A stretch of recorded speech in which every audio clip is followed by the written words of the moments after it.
This is Sue Reynolds. Welcome to Redesigning School Counseling, one of our online webinars. The focus of this webinar is preparing for Advisory Council Meeting 1, which is to introduce your Advisory Council to Redesigning School Counseling. Here's today's agenda. As always, we'll do a quick review of the beliefs and the process that are within RSC. We'll do a little bit of school-to-school sharing, be talking about how many members are on your advisory council, any issues that maybe came up as you were recruiting members for your advisory council, and then also might be interesting to hear often folks who are putting together advisory councils are really excited because one specific person in the community they were really hoping would participate, and they got a yes for that person. So as we go through the first few slides, be thinking about what you might share on behalf of your school about your advisory council. So during this, this webinar, we'll go over the tools that will help you prepare for your first advisory council meeting. How exciting. And then also what comes out of that advisory council meeting, the tasks that you'll perform after the meeting, and then the rubric item for those tasks. And then finally go into the online system and look at how to manipulate the online system to get everything entered online. Okay, so as always, let's begin with a very quick review. In terms of the RSC beliefs, we believe that the purpose of school counseling is to prepare students for academic success at the next educational level. So the focus of school counseling, we think, is academic success, and so we designed the whole school counseling program around helping kids be successful at school.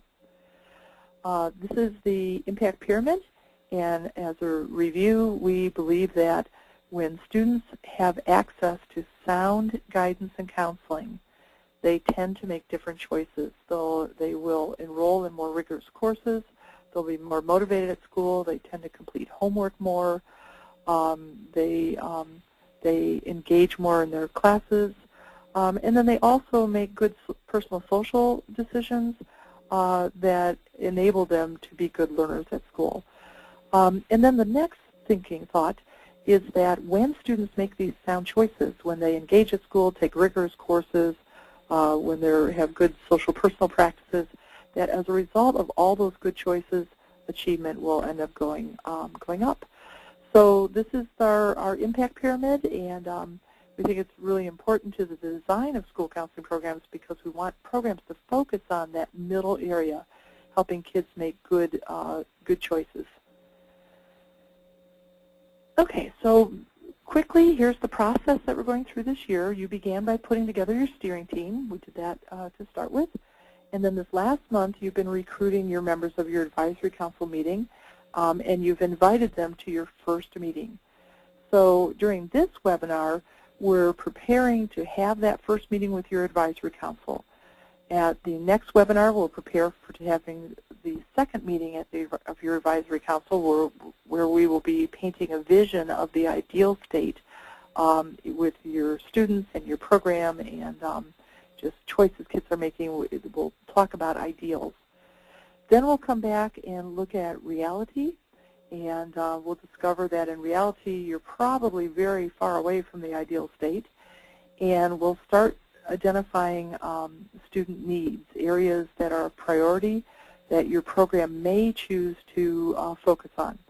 So we'll look at students, your achievement priorities and your student choice priorities. The month after that, we'll focus on your guidance priorities and your counseling priorities.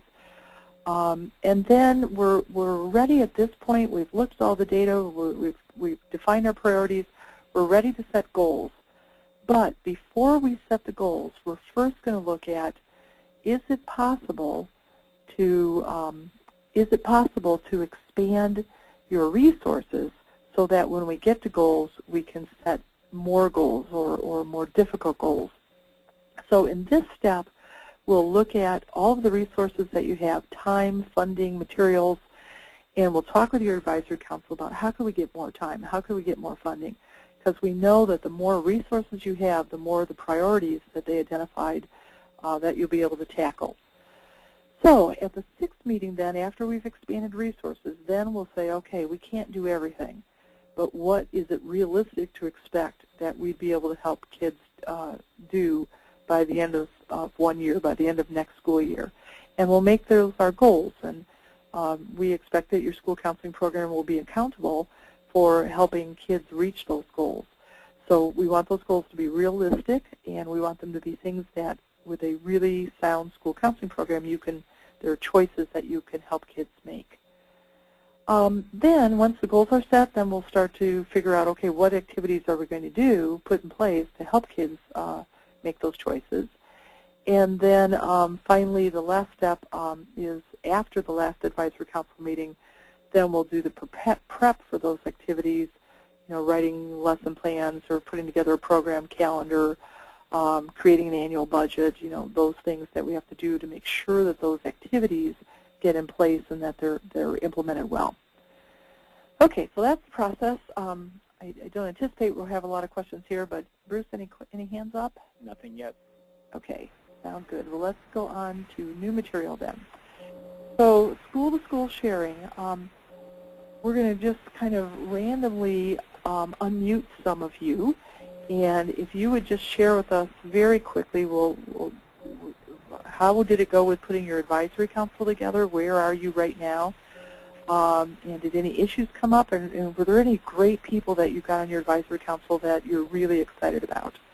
So, Bruce, let's just, you've got the attendance list there. If you'll just kind of facilitate that part, call on people, and then we can. Okay, I'm just going to start from the top. Amanda Mann is first. I'll unmute her. Okay, so Amanda, if you'll just share with us at Cumberland, how is it going? Sure. We have around 30 members, and I feel like it's a good range of people.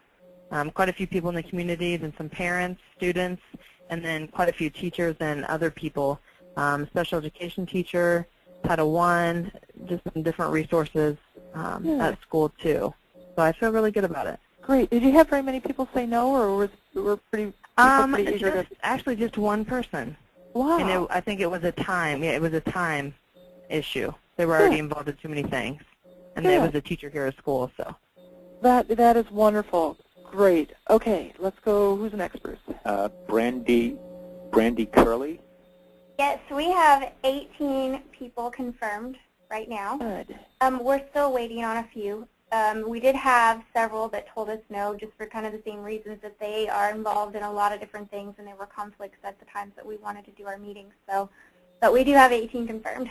Okay, that's wonderful. And what school are you at, Brandy? Paoli Junior Senior. Oh, Paoli, I knew that. Okay, great. Okay, who's next? Julie Fierce. Julie. Hello, this is actually Brianna. Okay, and you're at Southport, right? Correct. Okay. Yes. We have 15 confirmed members on our advisory council. Several of our members do wear multiple hats, so they're parents plus they are business members in the community. So we're a little bit on the lower side. Like I said, many of our members actually wear different hats. We're very excited about one of our members. He is a former admissions counselor for IUPUI and was very active at that level, but he's also a grandparent of one of our students, and we're very excited to be working with him again. So that's kind of our exciting advisory council member that we're excited to work with. I have to tell you, I'm getting goosebumps listening to these first three. That is wonderful. So wonderful. Who's next, Bruce? Kathy Cook. Okay, Kathy from Marion High School. Well, we're the ones that drag our feet a little bit. So, we're bringing you back down. So, I guess for us, I feel really good that we have finally set the date of when we're going to have the first advisory meeting. Good. And so we're kind of working backwards. We're setting it for the 22nd. We have 2 confirmed members. We have got our list of people that we're contacting. They're going to make contacts this week. We've got about 30 people, and so we're going to definitely shoot for 20. Okay, that's great. And the numbers isn't as important as just making sure that you have all the different perspectives at the table. So, but that's great. I mean, and sometimes, Bruce and I both have worked in schools, and we know that sometimes you don't get to do things as quickly as you want them to be done. The important thing is not to get more than one meeting behind, because then it's really tough to get caught up. But it sounds like you've got a plan. Well, And having the date set, I think, is going to help us. Yeah, good. Yeah, thank you. Yeah, and that's a trick I've learned too, that if you set a date, then you kind of have to do it. So, great, good. Who's next, Bruce? Randall Judd. Okay, Randall from Connorsville, senior high school. Hopefully we'll have more by the end of the month. We haven't set a date yet for our first meeting, but we do have a member that we're really excited about. He's a former graduate of here who was fortunate enough to come back to work in town recently, and he is a public relations outreach person for the firm that he's working with and is already sending some money to our school through that firm. So we're hoping that he's going to be a great partner for us in this process. Good, that's wonderful. And it sounds like he has other skills in that field that he might be able to help with as well. So that's great. Good. Good. Bruce, who's next? Stephanie Kozik. Okay, Stephanie. Hi. And you're from Clinton Prairie Elementary, right? Clinton Prairie, yes. Okay. We have about 12 to 15 people lined up for our advisory council, and a lot of what we are experiencing, it sounds like it's happening in other places. Most everybody that was asked was very positive about it. Actually, the invitation to some of our staff members has actually sparked some dialogue already about what we're going to be doing and some ideas that they may have that's going to impact them in the classroom as staff. So I'm excited about that. We have some community members, and like the other person shared, a lot of people that may be wearing double hats too. So good, good. And I'm so excited. Sometimes just the discussion of getting something started, it does get people thinking, like you said. And that's wonderful that there's starting to be discussions already. That's really cool. Good. Good. Bruce? Trudy Wolf. Trudy Wolf from Central Elementary. Yes, I'm on the 2-year plan, so my first meeting will be in November. Okay. And I'm still building my council. I have 8 right now, and they're kind of from a wide range, and I was very pleased that people were so happy to be part of this project. Wonderful. Good, good. So you'll always have to remind us that you're on the 2-year plan, and so your reporting will be a little different, but that's okay. That's good. Okay, who's next, Bruce? That's it. That's it. Okay, very good. Well, I tell you what, I am just tickled. I mean, I cannot tell you how tickled I am. As you can imagine, those of you who have been teachers or have set up projects, you do your best job and you hope it takes, but to hear that kind of report, that is just, I'm just thrilled and so tickled for you that you got that response. I mean, that's wonderful. So, okay, so now you've got your first advisory council meeting coming up, and let's talk about how to really set the stage so that you have a fabulous first meeting with your councils. So when we get online, you'll see that for each of the meetings, you'll have 2 sets of documents. One is a set of documents that you can use as handouts at the meeting, and I'm going to go over those a little bit later when we get online. The other thing you have is a set of tools that will help you prepare for that meeting, and I want to show you some of those right now, and then I'll show you how to find them online. So one of the things that you have for every meeting that you'll hold with your advisory council, the first document in the tools section is always prep for meeting whatever. So in this case, it's prep for meeting 1. And it just kind of talks you through, these are things that you should do to get ready for your first meeting. And some of these you've already done. Number 2 here, well, number 1, you've set the date of your first meeting. You've already brainstormed advisory council members. You've already called potential members. You've set the date for the meetings for the entire year. Hopefully you've sent them an introductory letter or a follow-up email. And then there's some other things you have to think about, like where are you going to have your first meeting? Number 7, and then you can read the rest of these when you open this document online. But one of the things that we have found is extremely important is to give a quick call to the advisory council meetings members the day before your meeting. One, of course, it reminds them that there's this meeting coming, but there's also a kind of a hidden message that you think that their attendance at that meeting is so important that you took your personal time out of your busy schedule to call them personally to make sure that they were coming. So you'll get a lot better attendance. We've discovered over the 20 years of doing this if you make that phone call the day before. One of the reasons why we suggested that you have, more than one or more than two people on your steering team is that could be a task that somebody on your steering team has, that the day before every meeting they're the one responsible for doing those phone calls. So anyway, so when you get online, I'll show you how to download this doc, and then you can read the rest of the steps. But it's it's basically things like print the handouts, and sometimes there's specific materials that we want you to bring, and so just make sure you've always read the prep document. The second document that you'll always find for every meeting is called a Facilitator Guide. And when you open that Facilitator Guide, at the top of the page will be a section that lists the objectives for the meeting, what you're trying to accomplish there. You'll also see a section where it lists the handouts for the meeting. There's a section for pre-meeting tasks that pretty much is a kind of a repeat of the previous document. But then in this section here, I always think it's really good before you go into a meeting to really have a clear idea of what are the products that are going to come out of this meeting. So in this case, you're going to come out with a list of group norms that you've brainstormed with this group that they'll bring to every meeting. So things like, they're going to show up on time, and every idea is going to be considered, and people aren't going to have sidebar conversations, and just kind of how you want the discussion, or what you want the culture and the feel to be in your meetings. That also gives you a chance that if something is important to you, like for us when we're facilitating a meeting, one of the things that's really important to us is that there's no sidebar conversations, because when there is, it's totally distracting to us. So if somebody doesn't bring that up, then we'll bring it up. Would it be okay if we added this to the group norms? And that gives people kind of a chance to hear our expectations as well.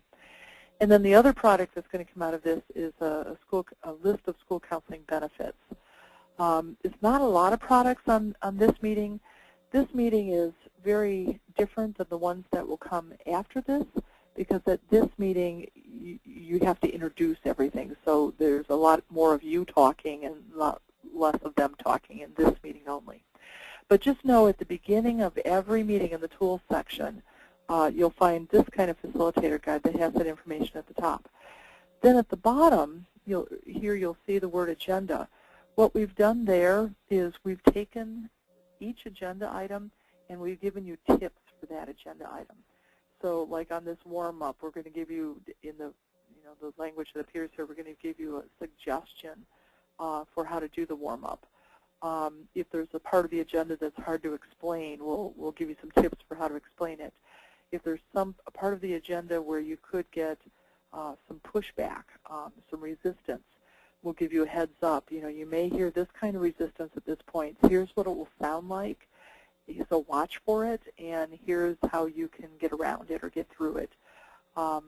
So at any rate, so there's always going to be, for every part of the agenda, there'll be tips in there about how to handle each part of the agenda. Okay, and then the next tool that you have is a document that's a group norms, advisory council norms document, and that's just if you want to use it, it's a 8.5 by 11 page, of course, but then a lot of steering teams will blow that up into poster size, or they'll copy it into a poster size. And then as people are saying their norms, they can jot down the different ideas. And then a lot of advisory councils tell us that they bring that group norms list back, poster back to every meeting, and they just always post it to remind everybody, oh, this is how we're going to treat each other and how we're going to approach our discussions. Okay, we've also given you a follow-up letter. Again, it's just a kind of a template that after your first meeting, you can send something like this to your advisory council members, either as an email or a postal letter, thanking them for their participation and telling them how valuable they are and giving them a heads up of what's coming next.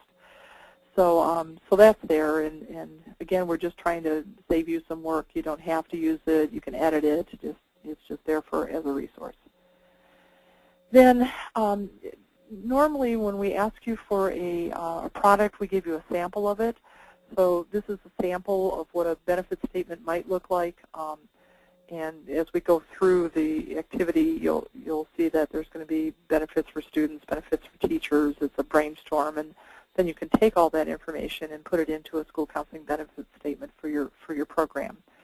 And again, it doesn't matter to us if we happen to touch on some of the exact same benefits as your advisory council came up with, and you want to word something the exact same way that we did. That's fine with us. We don't view it as copying or anything like that. But you would not want to put a benefit on the list just because it appears on ours, even if you agree with it. If the advisory council, didn't come up with it, you really want to draw from their input. Okay, and then the last document, the last tool in each of the tools section is a list of tasks following the meeting. So in this case, just as an example, write the benefits statement, write your minutes, send the minutes to the advisory council members, and so forth. So, okay. So let me, before we take questions on that, well, let's go ahead and take questions now. Any hands uppers? Anything come to mind? Nothing. Okay. Okay, didn't think so. Now, let's go to what's happening this month then. So there's the tasks for this month are these things. One is to enter minutes of your meeting into the online system. Now, the minutes, let me explain why we're doing the minutes, because that's going to, I think, change how you approach them. We are not doing minutes because we want a historical accounting of what happened at your meeting. We're using minutes as a tool to let advisory council members know that they were heard and that it was important for them to be at the meeting. So one of the things that the reviewers will check for in your minutes is, did your minutes contain the names of people that were present? Did they include a summary of what happened at your meeting, just broad stroke summary? But what we're really wanting to see is, did they reference specific people who contributed ideas? Did they say that Jane Doe felt that one of the big benefits to the business community was that, and then describe what she said. It's not necessary to acknowledge something that each person that was there said, but if you can pull out 3 or 4 members and really summarize something that they added to the discussion, one, it shows them that it was important that they were there, and it was so important, and you valued what they said so much that you wrote it into the minutes. But it also shows them that you were listening. I mentioned in another webinar earlier that I attended as a board member a meeting this past weekend, and the person that was taking minutes reported on what board members had said at the previous meeting. And I thought, oh my gosh, this is not just a meeting that's a rubber stamp board. This is a board that's really thinking, and it's really important that I'm there. So, so when we're looking at minutes, it's a tool to help your advisory council members know that these are meetings where you're listening. You're not reporting. You will this first time because there's a lot of information to share. But basically, you're listening. So, okay, so that's the rubric for minutes. So then on the benefit statement, this is pretty simple. We're listing the benefits of school counseling for students, for teachers, for administrators and school board members, for parents, and for the workforce. So, and when we do the activity with your advisory council, you'll see in a sec, we're going to talk about each of those individually and get people's input. So, and that's it. That's just 2 products. This first meeting is not a big work meeting. It's basically just getting everything geared up, teaching vocabulary, but then we do want to have some input so people realize that they're coming to share, they're not coming to listen. So we'll do that benefit statement. Okay, I'm going to skip questions here. Let's go to the online system. So I think this will make more sense. or maybe better sense when we look online. Okay, so I'm logged in as Cumberland Elementary School, and I'm going to go to the Manual tab so I can see these resources. And in the Manual tab, I'm just going to scroll down to Meeting 1. And in the Tools section here, here's all the tools that we just looked at. So I'm not going to go through these at all because we've already seen those. I'm going to open up very quickly each of the school counseling introduction handouts. So the very first thing you're going to get, actually I don't think I'll open this one, but the very first thing you're going to get is a cover page that you can, it's just a template. If you want to use a cover page for your handouts, you can put your school's name in and the date that your meeting in your building happened on. So again, we're just trying to save you some work, so we made a cover page for you to start with. The next thing is the agenda, and let's look at that one real quickly. Okay.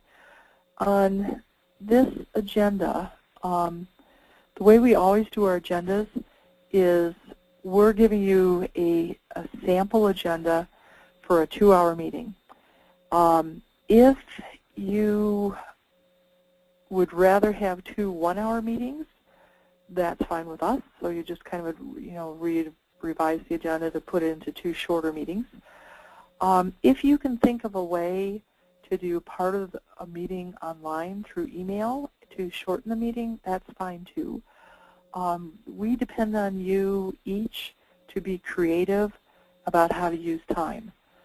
That said, people who have done this process very successfully always say, Sue, tell people don't take shortcuts.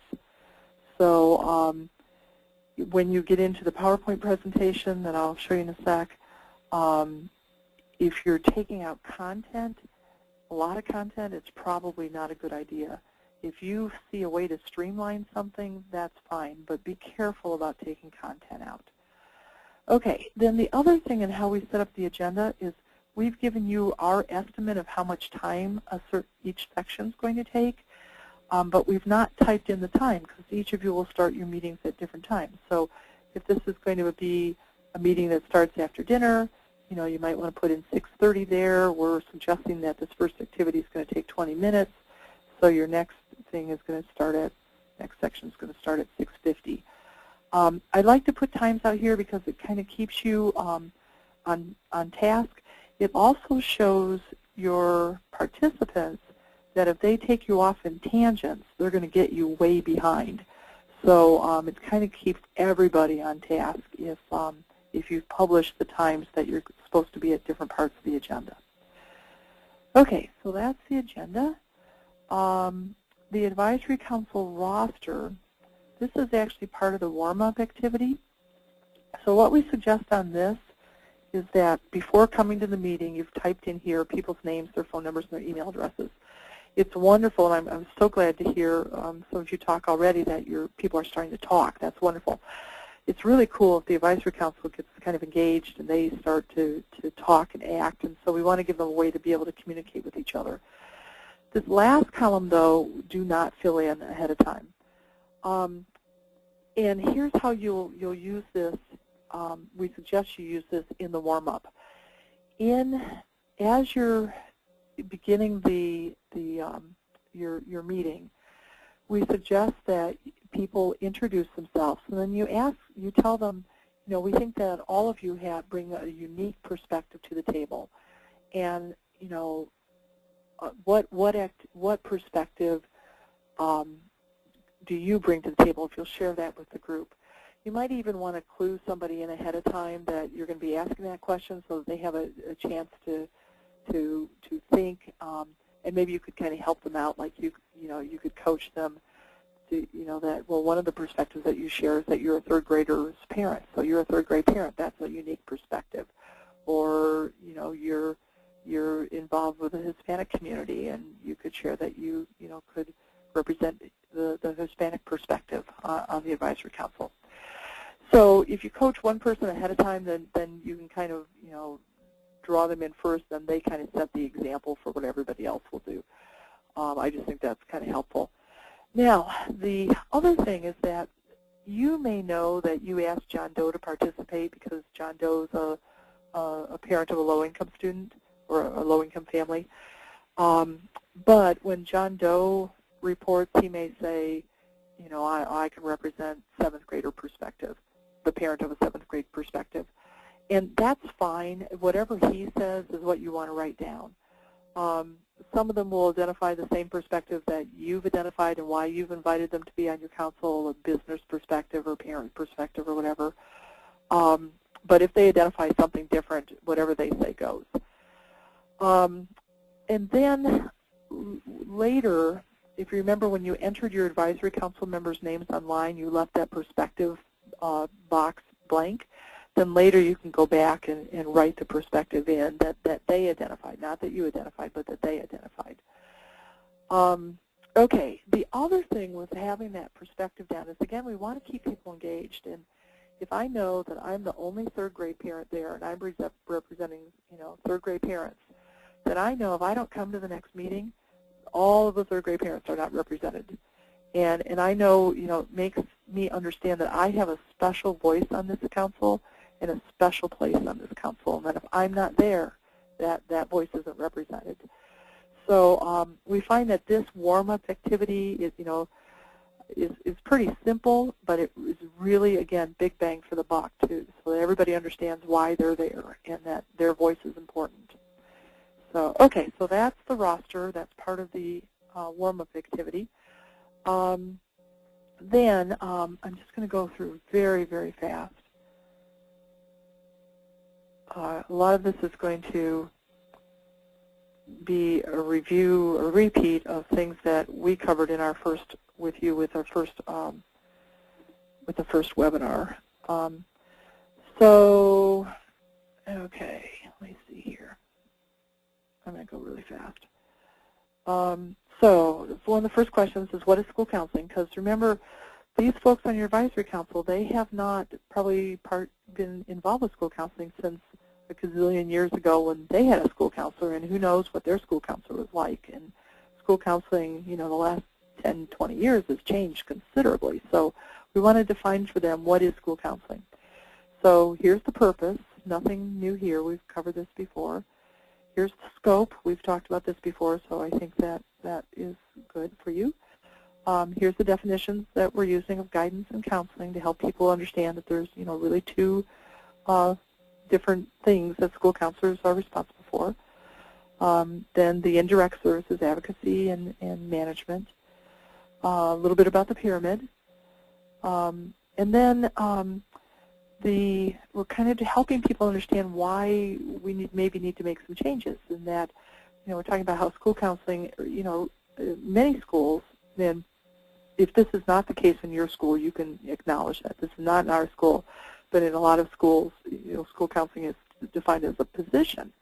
And, you know, when that happens, we lack a common vision often, and we lack a common language and standards and a curriculum. And so, you know, we're really part, in our school, we're really part of a national movement to change school counseling. So it's not just a position, it's not a person, but it's a program.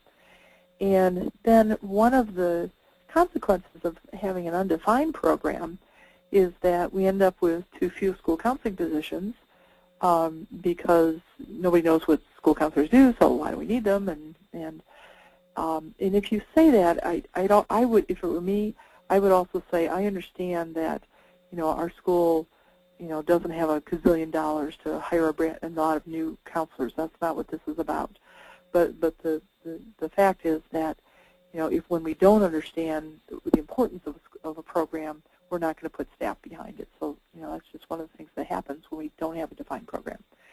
And then the other thing that happens is when we don't understand what a program is all about, we tend, it's really easy to assign tasks to people involved in that program that don't have anything to do with the program and take folks away from the things that they're supposed to be doing. So as a result of this, a lot of times school counselors, I'm looking at the bottom now, a lot of times school counselors lack the time that they need to effectively serve students. as we've worked with schools, often elementary schools will say this is not an issue in our school at all. And this may be a slide that you just want to take out. In a lot of high schools, we hear from counselors this is really an issue. There's so much stuff we're doing that has nothing to do with guidance and counseling that, we really kind of want to gently introduce this idea here. So, be sensitive to your school and decide is this one we keep in or leave out. Another consequence that happens, that has happened, is that school counseling services tend to be spotty. The kids that tend to get better services from counselors are college prep kids because their parents refer them, troublemakers because the teacher will refer them, and special education students because the law mandates that there's an annual case review. But there's a lot of kids that don't fit into any of those groups that need sound school counseling programs. And so this whole redesigning school counseling is, the whole advisory council will work together over the coming year to figure out how do we bring services to sound services to all kids and not just the kids who have somebody to refer them to the counselors. So redesigning school counseling is for all kids. And then we're just going to define very quickly the different areas. And this is, we've covered, I think, these slides before. So in guidance, we're just kind of giving people a teaser. In guidance, we're going to be setting up a guidance curriculum that has, standards and lesson plans, just like a math curriculum or a science curriculum. We're going to look at, can guidance happen through individual guidance with counselors, or is there classroom guidance so that we can teach kids about guidance areas, several at a time or 30 at a time. Also, we're going to look at, are there other people besides counselors who can introduce these guidance lessons that maybe, classroom teachers can integrate a guidance lesson with their academic lesson and give a real-world application to their academic content. Or maybe there's community members that would be happy to come in and work with groups of kids to teach them content in the guidance area. So just a quick teaser on guidance. We're not going to do a lot there because, we'll do that more when we get to the guidance section in another meeting. Then again, we're quickly looking at counseling. I think a lot of folks outside of education don't really, maybe they know it, but they really haven't thought about what does it do when kids bring all these issues to school. And so, we're introducing that, kids bring all these issues to school that could be interfering with learning. And that one of the things that counselors can do is help kids address these issues themselves and or refer students outside of school to people in the community that can help with some of these issues. And then just giving a little teaser that one of the things we'll be doing is setting up a student assistance team, which is a team that consists of a licensed professional. Since you're school counselors, it would normally be a school counselor, teachers who have been trained in student assistance, and administrators who have been trained. And this is a team that receives referrals about kids who have issues, reviews the cases, recommends interventions, and then follows up to see are the interventions working. So student assistance teams are for kids that have significant issues that they're bringing to school that we want to provide help for because they're the issues that are interfering with learning. And then also introducing the idea that student assistance does not necessarily need to be provided by a licensed school counselor.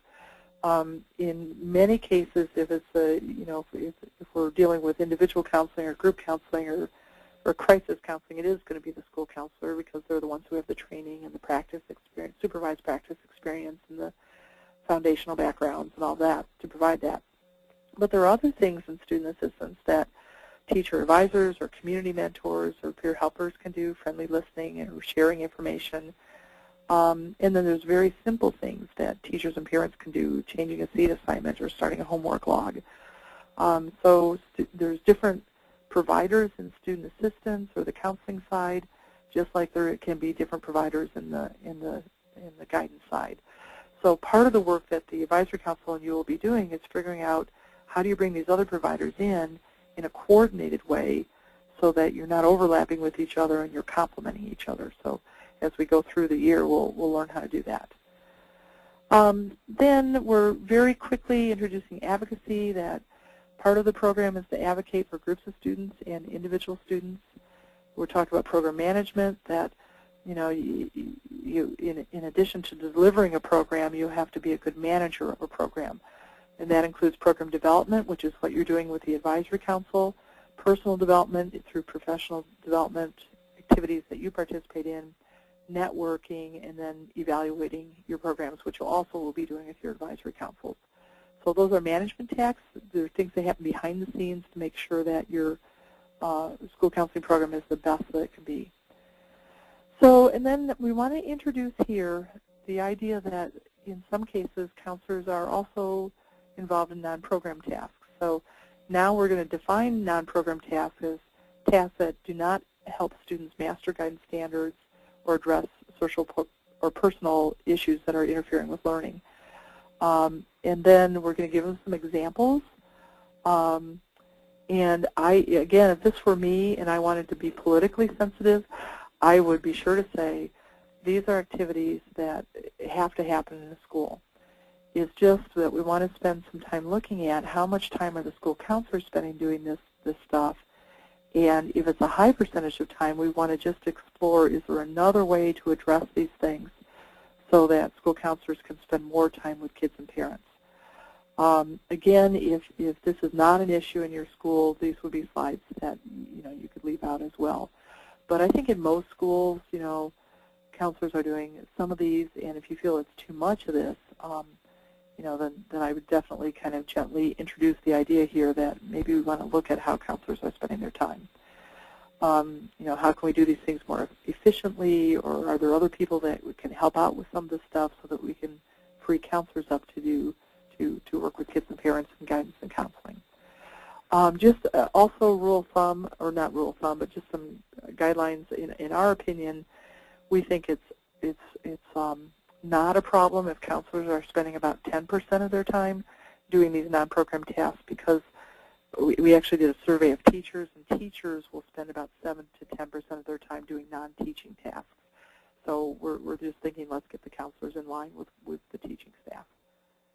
Okay, so then we're introducing the idea, one of the things we'll do this year is really look at program balance. What percentage of time do we want our counselors to spend providing guidance for students, or counseling for students, or advocacy management, or non-program? So as we look at student needs and start looking at student data, then we'll come up with, towards the end of the year, targets for how we want our counselors to spend our time. Okay. Then accountability, we're just looking at, that this is an accountable program, and that we're going to be looking at the percentage of students who reach academic targets or targeted choices, or that master knowledge, guidance knowledge, or attain a personal or social goal that they set in counseling. Some examples, here's examples of achievement goals, examples of student choice goals, counseling goals, and then in the counseling goal, this is the one that we usually will use, is that it's a goal to increase the percentage of students who attain a personal goal that they establish in individual or group counseling. And then we give them some examples of what might a kid's personal goals be. Okay, there's guidance goals. And then introducing the idea that we're going to gather data by doing self-reported surveys of kids, and you can give them a heads up. We've already done these surveys, and we'll be sharing that data with you later. Then this would be a good place to take a break, and then you're getting into a little bit of the organizational structure. So, we've got a steering team. Our job is to conduct seven meetings of the advisory council and develop a portfolio. We've got the local advisory council. Your job is to attend these meetings, to provide input and feedback, and to really serve as an ambassador if you wish to after you get more involved for the school counseling program. And then that's a little bit about the process. And again, I would just go through this, pretty quick at this point. So I'm not going to do this because we've done this a gazillion times. And then on the portfolio, at the end of the year, you'll have a portfolio that ends up with these 10 sections. and you will be able to submit that to ASCA for this national award that not very many schools have. So this would really be, some kudos for your school and your community to be able to have national recognition for having an outstanding school counseling program. And then also that you'll be able to submit your portfolio to DOE for the Indiana Gold Star School Counseling Award. So, and then that's it. And then, just a quick thank you for coming. So, I know we're kind of running short on time. Bruce, questions? There are none. Okay. I'm going to go in on then, and please feel free to ask a question. Raise your hand as we go. Let's see. Yep, I want to go to the online system next very quickly. Okay, so now in the online system, I showed you all of the resources that exist on the Manuals tab. Now let's go to the Webcast tab, and I'm going to scroll down to, oh, there's one thing I forgot to show you that's really important.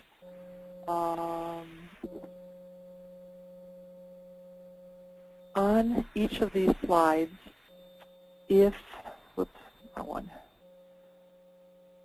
on each of these slides, if you want some ideas for things to say, if you go to, so I was over, I'm going to show you right here. This is where you can change the view. You can also change the view up here and these up here. I always just do it down here. So this is the slideshow view. That's what I was in. And now I'm going to switch to the normal view.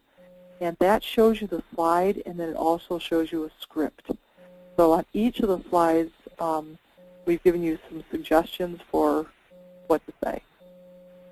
And again, I would not read the script as the slide comes up, but as you're preparing for the presentation, the script can print out. You can also, when you print the PowerPoint, you can also print a view that prints the slide at the top of the page and the script at the bottom of the page. So that could be something that you refer to as you're preparing for the presentation. Okay, very quickly then. So I'm in the webcast. So I went over here and clicked on RSC webcast, and I'm going to scroll down to October, and you can see there's just 3 steps. The first one is you're conducting Advisory Council Meeting 1. This link will take you to kind of an overview of the tools. It's basically what we just talked about. I'm sorry, the handouts and then the tools. Then where the next section shows you how to enter minutes. Here's a demo, and then here's where you go to enter. So I'm just going to show you this real quick. So here's the minutes page. You can also get to this page from over here on the left, but I would just always go through the webcast page. I think it's easier to remember. So after the very first meeting, here's the introduction. I'm going to click Enter Edit, and oops, let me go back. The data year should be, oh, we didn't turn that over yet. I will turn that over tonight or tomorrow morning so that you want to make sure that this says 12/13. Okay, so an introduction, I'm going to click that, and then you'll just put the meeting date in here using the drop-downs, who wrote the minutes, and then you just type your minutes in. A lot of people tell me that they'd like to create their minutes in like a Word doc and then just cut and paste it in here. One thing when you're entering the data into the online system, any special characters you use in your Word doc, like bullets, they won't work here. So if you want to use bullets, either use dashes or asterisks. You can use those as bullets, and it will show up in the report correctly. Okay, so back to webcast. So that's how to enter minutes. And then the only other part is on October is entering the benefits statement. And there's a tool here. This is just a Word doc that's kind of to help you if you want to have something to jot notes on, and or also to make into a poster. And actually, let me show you that. So after the formal presentation, when you're talking about the benefits of school counseling, oops, I'm sorry, I thought that was that's the sample. That links to the sample. Okay, so this links to the sample, and then here's where you would enter. So after you've had the brainstorm and your advisory council is now gone, you would just list the benefits that they came up with. And there's a note up here to use an asterisk to create a list. So you could just type in the asterisk and then type in whatever it is and asterisk. So, and then make sure save. Our tech staff always says, Sue, tell them to save often. So save often, and come back to the webcast, and that's it. So this time you're having your first advisory council meeting. You're going to conduct that, and then enter minutes and sorry, I went too far. Enter your minutes and enter your benefit statement. I think that's it. Let me check one more thing. Let me just make sure that I covered in the manual all of the handouts. This is the only other handouts you have is the process diagram that just gives you the one-pager that is the flow chart through the process. The benefits brainstorm poster, let me open up that. That is just, again, it's an 8.5 by 11, but you can either copy it onto a big poster or take it to Kinko's and have them blow it up. The other thing you can do is if you're working with more than more than one steering team member at the meetings, one, if you could facilitate, the other person, you could just put this up on the project this up on the screen and just type in, as people report out, just type it here and project what they've said on the screen.